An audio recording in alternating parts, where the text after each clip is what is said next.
Hello, my name is Jared Cassidy. I'm your Kentucky State Legislative Director, and I have also offered myself as a candidate for the position of alternate National Legislative Director at this year's convention in Las Vegas, Nevada. I would like to start the video by saying it is my hope to be brief, as I do not want to inundate you all with a bunch of propaganda. I do know your time is precious, and I want to respect that, but I did feel it was necessary to address the sucker punch that came in from the FRA last Thursday and felt all across the railroad industry. The sucker punch I'm referring to is the withdrawal from the notice of proposed rulemaking for two-man crews by the FRA. Let's be honest, they took a big swing and they dealt us a very heavy blow. But now how we act and react as a union matters. To start, I want you to know that your Association of State Legislative Directors is comprised of some of the best brothers I have ever had the opportunity to work with. They are working diligently and tirelessly to combat the FRA's unfounded action. In that vein, I want to suggest that you continue to please utilize the Legislative Action Center that we have on our website. That system can be used to contact your congressmen and senators directly to encourage them to support our current federal two-person crew bill, H.R. 1748. The advantage to the LAC is that it populates the information for you, so it saves you the time of writing your own correspondence. However, if you wish to write your own letter, you can do that as well through the LAC. Additionally, I strongly ask and suggest that you please include your family and friends, as they too would be affected by the ramifications of a reduced crew, and the LAC provides an option for them to submit a correspondence as well. But moving forward, I do think that we need to start looking outside of the box, as the game has changed. We have to do things differently. We cannot continue to do the same things over and over and expect a different result. So in that regard, I created the Railroad Technology Event Forum. The reason I created it is because the FRA and the railroads are consistently saying there is a lack of data, and that the lack of data actually supports their argument against two-person crews. That is incorrect, it is false information, but more importantly, it is something that we can fight.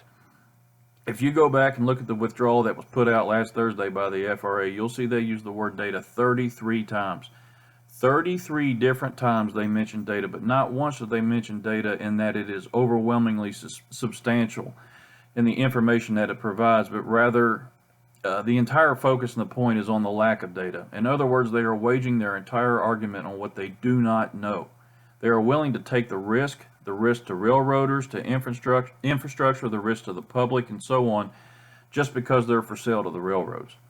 But the good news is all you need to fight a case back on a lack of data is data. And the Railroad Technology Event Forum does just that.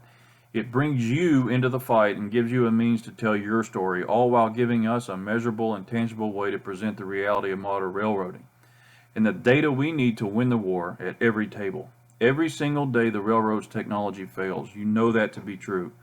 Whether it's PTC, Trip Optimizer, Trip Leader, this report gives you the opportunity to share the information in a way that we can collect it, we can process it, and review the data. From there, it's inputted into a database that we can track, and eventually when we find ourselves at the table, we will be able to say with proof that the railroad systems are not infallible and that they fail every single day. In fact, if not for our members, people would have lost their lives at the railroad's complacency already. But it is pivotal we have it, and I'm asking you to please take advantage of those reports and share them with your members. Encourage them to support the reports, and if they're unwilling, please be willing to do it for them. I am asking you to lead by example. To help in that, I've also created a paper version. Hopefully that's getting disseminated as well. It is brand new. If you haven't got it, I think you'll be getting it soon. I cannot stress enough the importance of that data, because if we don't have an argument against the railroads, you guys know what happens. They're going to walk into the room, they're going to do what the railroads do, they're going to manipulate the data, they're going to say whatever they want to say, and they're going to make it look sunshiny and perfect, and that could not be further from the truth. Moving forward, I have some other ideas as well. I am doing my best to keep it short, but I would like to mention that I think it is vital that we encourage and invite other unions into the battle with us. No more so than our first responders, as the firefighters, the International Association of Firefighters, the Fraternal Order of Police, and the EMTs. The first responders all have a significant stake in the adverse effects of a loss of a two-man crew, as they are the ones that have to respond to the incidents when they occur. The unique thing about those unions is the public is more sympathetic to them. If we're being honest, that's just true. They're just more sympathetic to them. So I think they would be key in our effort. I think we need to start moving towards campaign to win over the public through the media as well. If we have them on our side, we are that much more apt to be successful in what we're trying to achieve. Now, to be completely honest, what exactly a media campaign looks like at this point, I don't know. Money is going to be an issue, but we need to start looking at all options as we're going to need the media and public sympathy on our side. Lastly, something else I'm playing around with is an idea to start creating a report that will ensure the incidents that didn't happen, the stuff that people never hear about, the things that we do day in and day out as railroaders that don't happen because of our human intervention get recorded.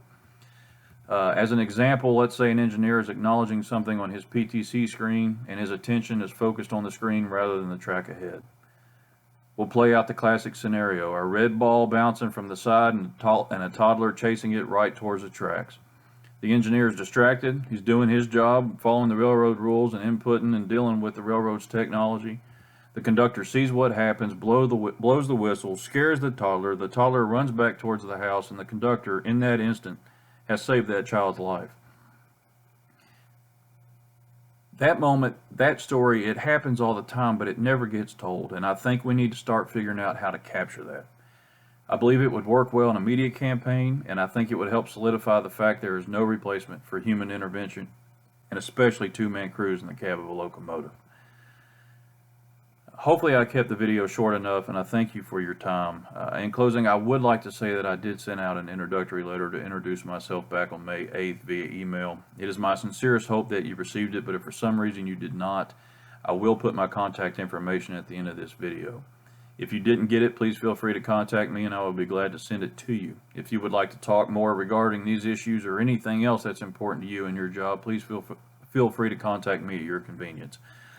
I will also do my best to reach out to each and every single one of you prior to the convention to listen to what you have to say.